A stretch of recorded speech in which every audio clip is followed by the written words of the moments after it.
Okay, it has been a long time since I last uploaded a YouTube video. 3 years ago when I first moved to New York City, and it is now 3 years later, and I am still in New York City on a beautiful September day, and I want to show you guys around and sort of run through what the last 3 years of my life has been like. But first, I'm going to take you guys down to my local bodega because I desperately need a coffee.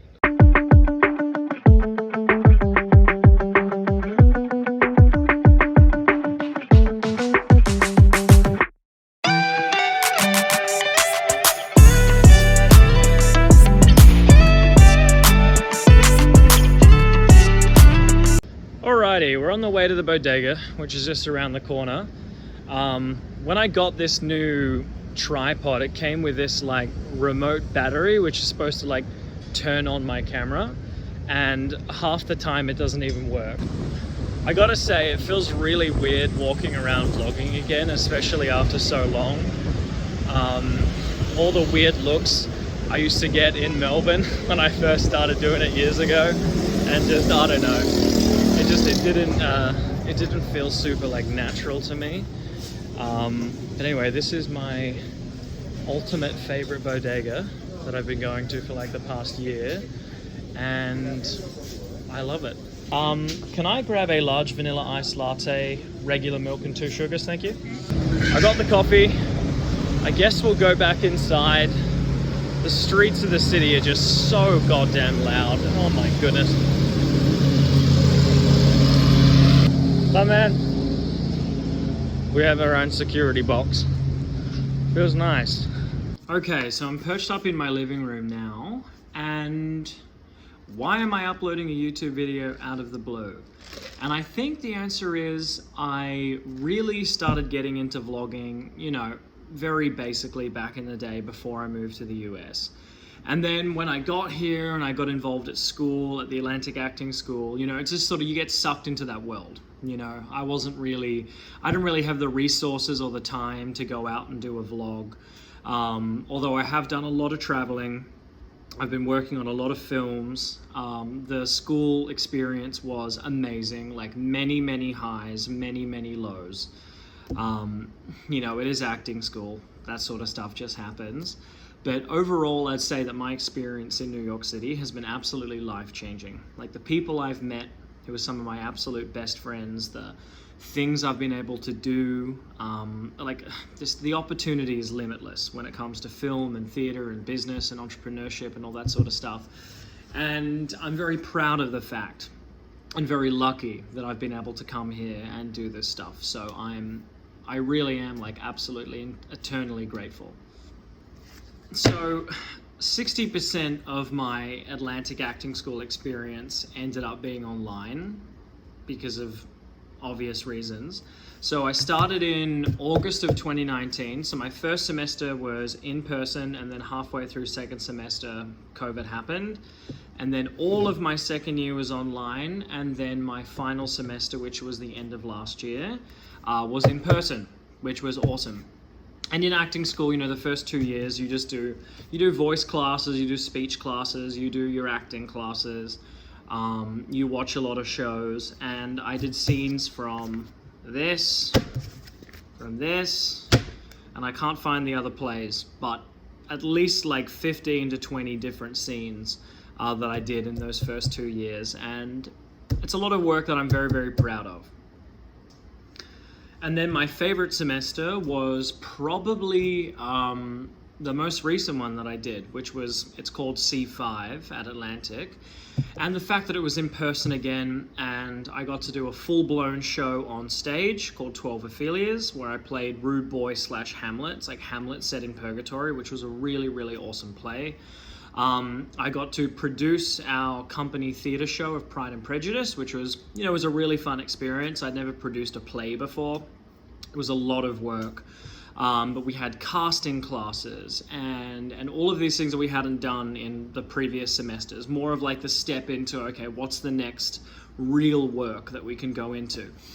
So one of the biggest things that I've been doing for about the past year now, I suppose, is I've been producing a lot of film.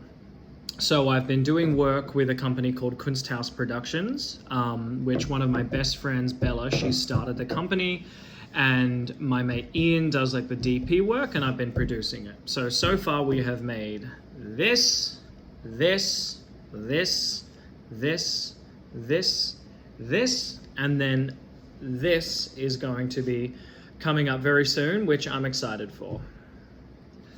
And I suppose the main reason why I've been producing films recently is because one, it's like I enjoy the business aspect of filmmaking, and it is important, I feel like, going into the industry, especially when it comes to like making feature films and going to the next level, you have to understand the business side of the industry.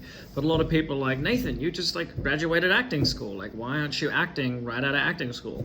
And that is a fair point. And I feel like I need to be doing that more. But because of like my restrictions and limited time in the US, it's not like I can be in a play for like 5 months because one, you know, like I can't legally work. And two, it's like I don't have the time with the limited time that I have to go and do that.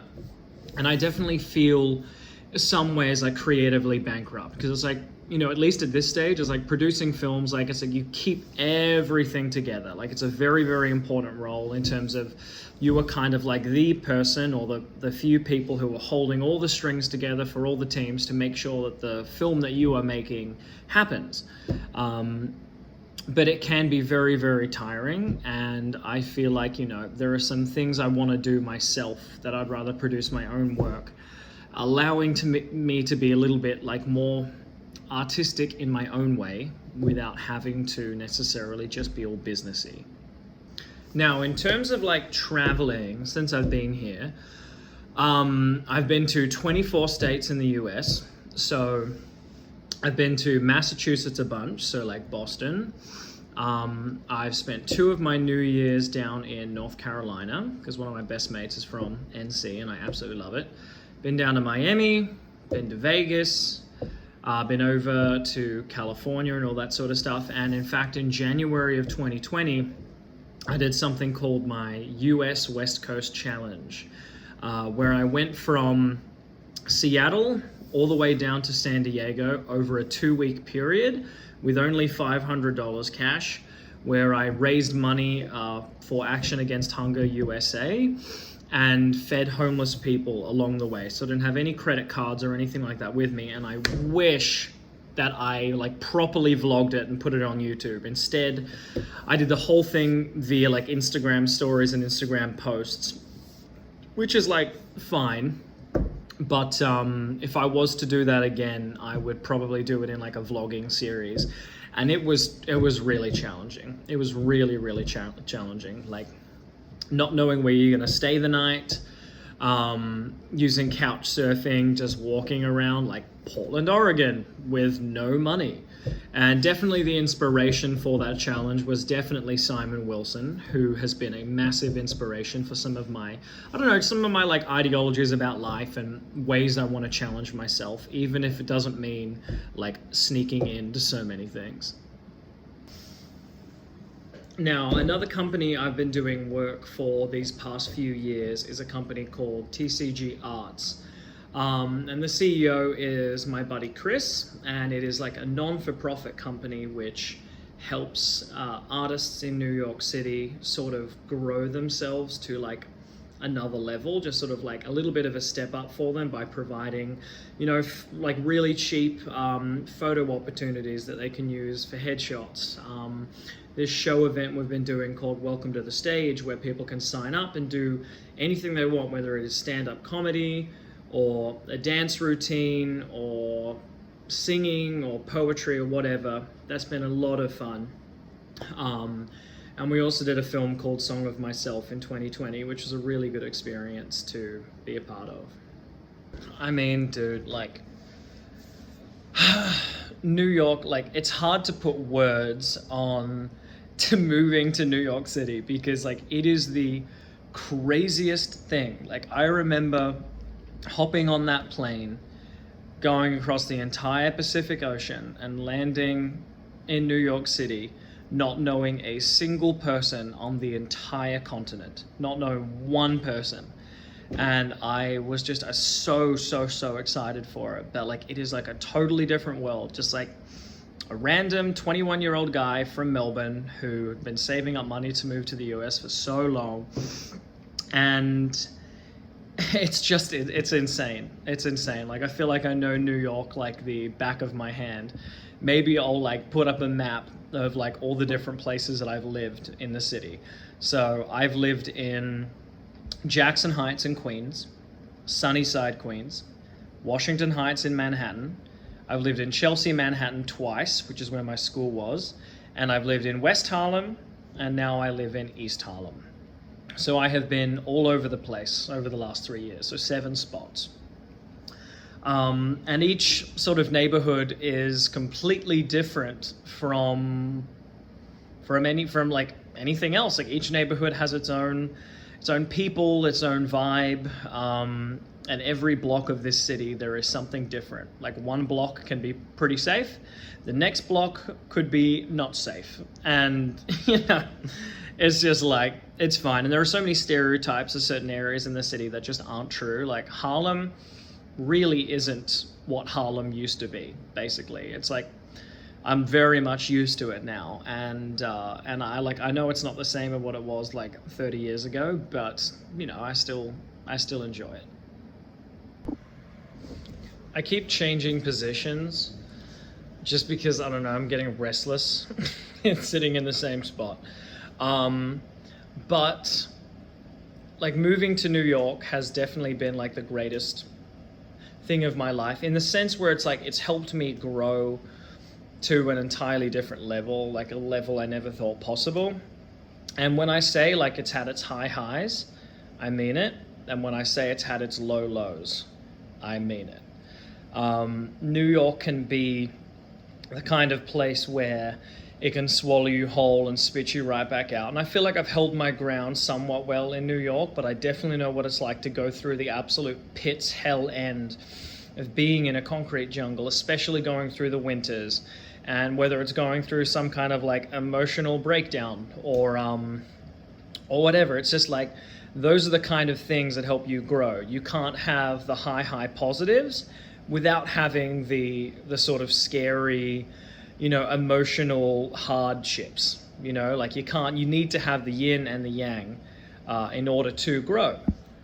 And it's helped me do that. And I think, like, I'd like to get an O1 visa to come to the US, which is like the visa of extraordinary ability for like artists and sports people and all that sort of stuff. But in the meantime, like, me going to Australia, like, we'll see. I know the idea is to like build up credits, do more work, all that sort of stuff. But I might end up going to the UK for a bit.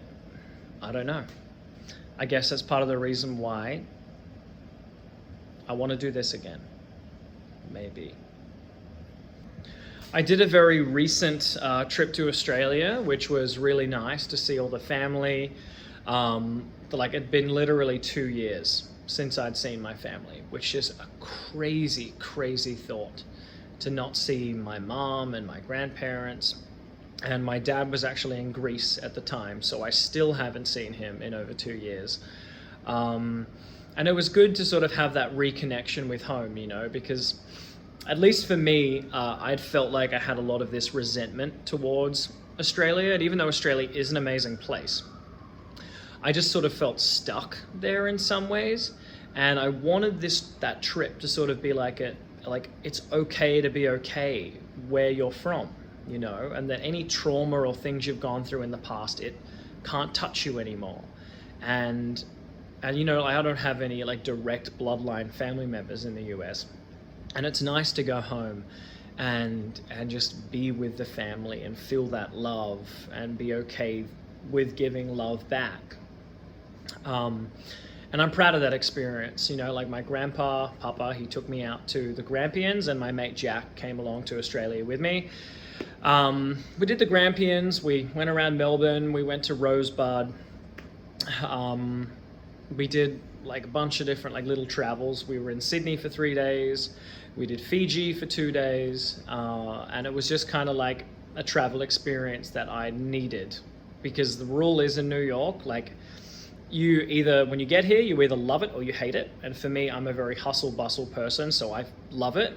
But regardless, you need to have breaks from the city. Like, you absolutely need to have breaks, whether it's going away for a week or a month or whatever, or if you've lived here for years and you need to move somewhere else for a little while, it's something you just have to do. Because if you're in a concrete jungle like this all the time, you will go nuts. I've decided that I'm gonna go for a bit of a walk, down to the East River, because it is a nice day and I should get some vitamin D. And I'll show you guys some of the sights in the neighborhood.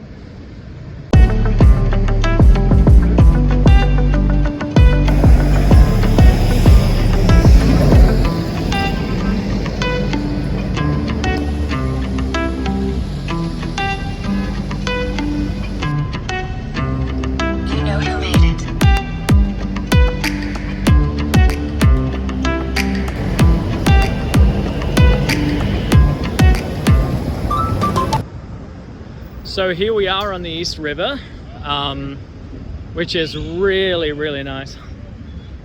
I don't think the traffic lights are working over there, so they have the cops trying to direct the traffic. And man, I tell you what, you will always have noise in New York City. No matter where you're staying, you're gonna hear beeping and screaming and whistling and yelling. It's just completely unavoidable. All right, I think I have a good spot. It's just nice to sit out here, because when winter comes, it's bad. It's not good.